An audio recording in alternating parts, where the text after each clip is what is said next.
Right, welcome to the first kit I've made on this channel. In this video, I'm gonna go through how this admin panel works, what you can do with it right now, and also talk a bit about what I'm planning to add in future updates. Also, real quick, I won't just be making admin stuff. I'm gonna be working on kits for popular games too, so if that's something you're into, there's a lot more coming. Anyway, let's get into it. I'll leave the model link in the description so you can just drop it straight into your game. Once you've got it in, you've got two options.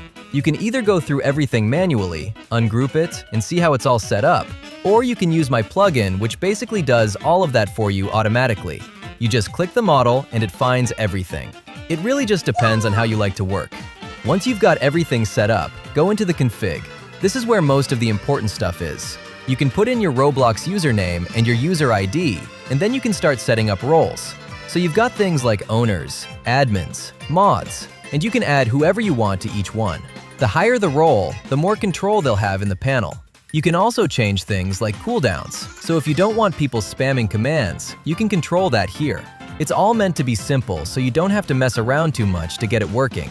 There's also a section for V2 and V3 features. This is where things start getting a bit more interesting.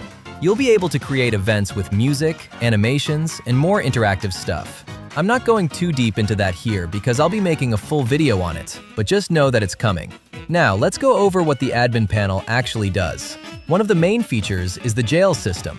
You can select a player and lock them in place. It's pretty straightforward, but useful in a lot of situations. Some features are still being worked on, just to be clear, but everything you're seeing here should work. And if something doesn't, it'll be fixed in the next version. You've also got things like 2x size, which scales the player up, and explode, which, yeah, it does exactly what you think. It's just a quick way to deal with players or mess around a bit. On the side of the screen, there's also a player image. That's there so if you don't recognize someone's username, you can still tell who you're selecting, which makes things a lot easier. There's a bunch of other commands in here as well that you can go through and try out yourself. I didn't want to make this video too long by going through every single one, but they're all there for you to test. One important feature though is Announce.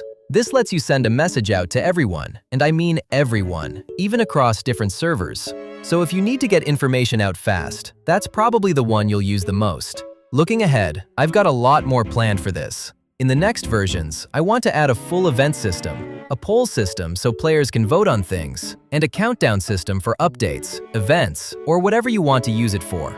I also want to expand the panel more over time, add more commands, and just make it more useful overall. So yeah, that's the first kit on the channel. If you want to see more kits, more updates, and more stuff like this, you can stick around. And if not, that's completely fine too. Thanks for watching. Me bumbo! Please!